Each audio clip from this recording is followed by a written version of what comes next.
Assalamualaikum, selamat malam sahabat cahaya kehidupan semuanya. Bagaimana kabar Anda di hari ini? Di malam ini hari Selasa, tanggal 22 Maret 2022. Kembali di malam ini saya membuat sebuah audio catatan harian yang berisi inspirasi, berisi pencerahan, dan tentunya berisi tips dari aktivitas yang saya alami di seharian ini.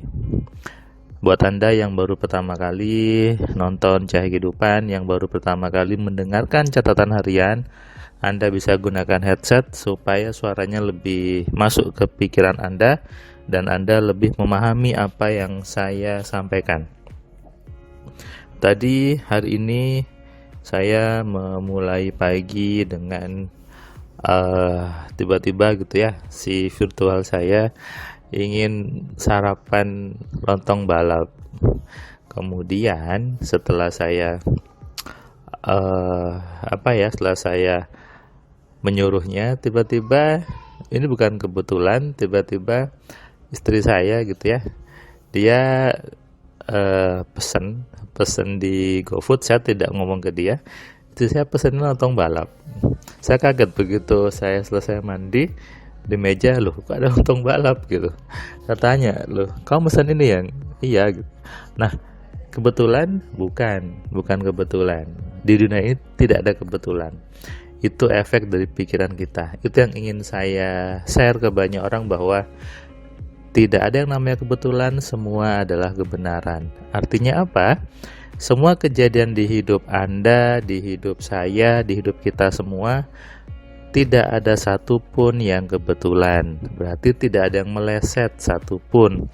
Semuanya sudah sesuai dengan apa yang ada di kepala Anda. Jadi kalau Anda mengeluh terhadap sebuah kejadian, mengeluh terhadap sebuah peristiwa, sesuatu yang salah gitu. Kenapa salah? Ya karena Anda minta sendiri, jadi ngapain Anda marah-marah gitu ya. Kalau di Islam gitu ya, saya pernah ada membaca sebuah riwayat ketika Rasulullah Muhammad, beliau habis pulang subuh, salat subuh gitu ya, sampai ke rumahnya, membuka tempat makan itu, meja makan, nggak ada makanan. Beliau tidak marah, beliau kemudian mengatakan bahwa ya sudah, berarti saya harus puasa hari ini. Beliau tidak marah sama istrinya, tidak marah sama siapapun. Ya, beliau sadar bahwa itu memang sudah sesuai dengan apa yang dia inginkan. Ya sudah, puasa saja, beres kan.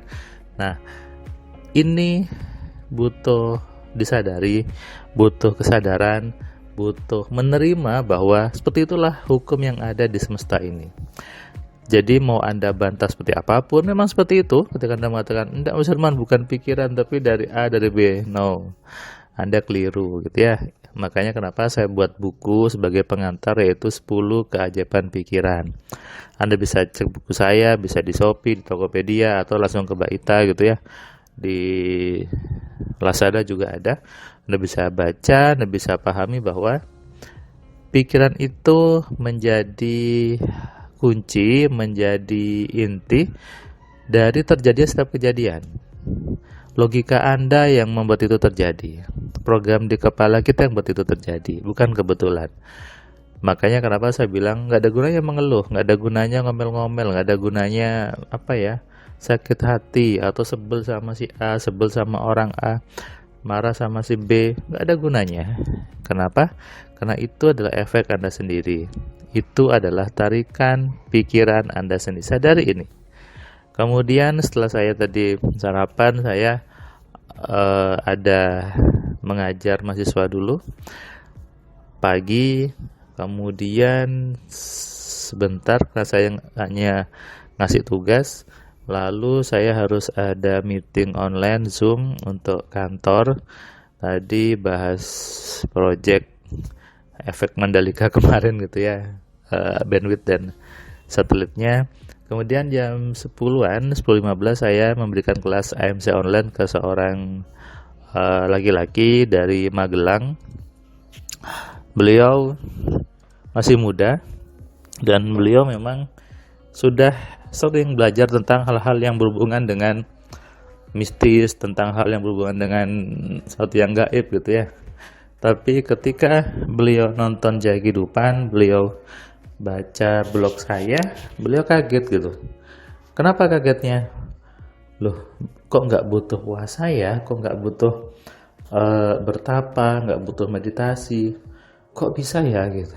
Padahal dia harus puasa dulu, dia harus baca wiritan dulu. Tapi ketika baca penjelasan saya di blog, kok nggak butuh itu. Nah, tadi ketika belajar dia ketawa-ketawa. Iya juga ya Mas ya, ngapain saya dulu sibuk baca beribu-ribu kali, saya sibuk bermeditasi. Semua kan dari pikiran saya sendiri. Dan ketika ada orang yang ngefek itu ya karena pikirannya dia sebetulnya, karena pikiran dia yang memang bekerja, jadi bukan karena sayanya yang sakti. Nah, kalau sudah sadar seperti ini baru manusia. Artinya apa? Menyadari bahwa, oh saya dengan Anda sama-sama saktinya, sama-sama punya fiturnya sehingga saling menghargai, saling menghormati, saling sayang, saling respect dengan sama manusia. Apalagi sekarang nih banyak orang yang melihat sara gitu ya, suku, agama, ras. Oh kalau nggak sama dengan suku saya tidak respect, kalau nggak sama dengan agama saya nggak respect. Ini yang membuat saya apa ya? Dunia tidak seperti ini sebetulnya. Semua orang itu yang ciptakan lo sama, yang ciptakan juga Tuhan, yang ciptakan juga Allah. Kalau Anda tidak respect sama manusia lain, berarti Anda tidak respect sama yang menciptakan. Kalau Anda tidak menghargai orang lain, berarti Anda tidak menghargai yang menciptakan.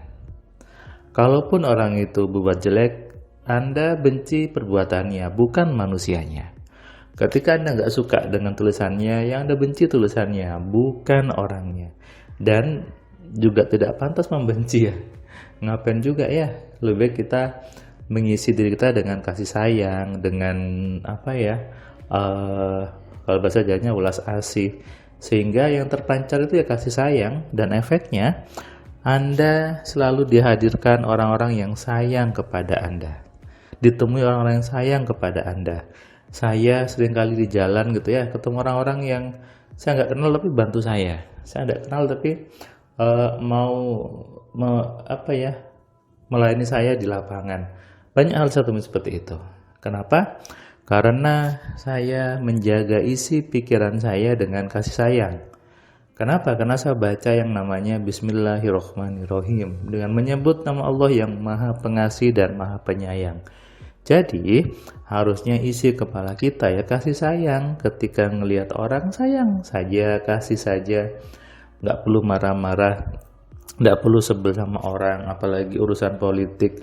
Ngapain gitu ya, ngapain kita saling membenci antar manusia, ngapain kita saling tidak respect dengan manusia lain.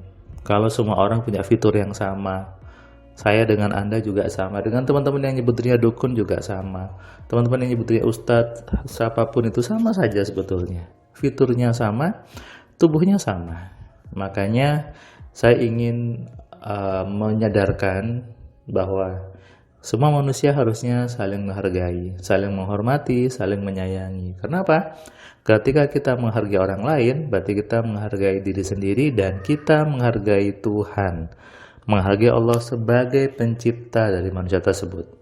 Kalau kita sayang dengan orang lain, berarti kita juga menunjukkan sayang kepada Allahnya, kepada Tuhannya. Sadari ini dan mulai sekarang lihatlah manusia lain sebagai manusia, sama dengan Anda. Kalau Anda ingin dihargai orang, maka mulailah menghargai orang lain. Oke? Nah, ingat Anda dengan orang lain punya fitur yang sama, punya kepala yang sama, punya pikiran yang sama. Karena itu, Anda juga perlu belajar bagaimana menggunakan pikiran dengan benar. Selamat malam, selamat istirahat, salam sehat, salam cerdas, salam kaya. Dari saya Firman Pratama. Assalamualaikum.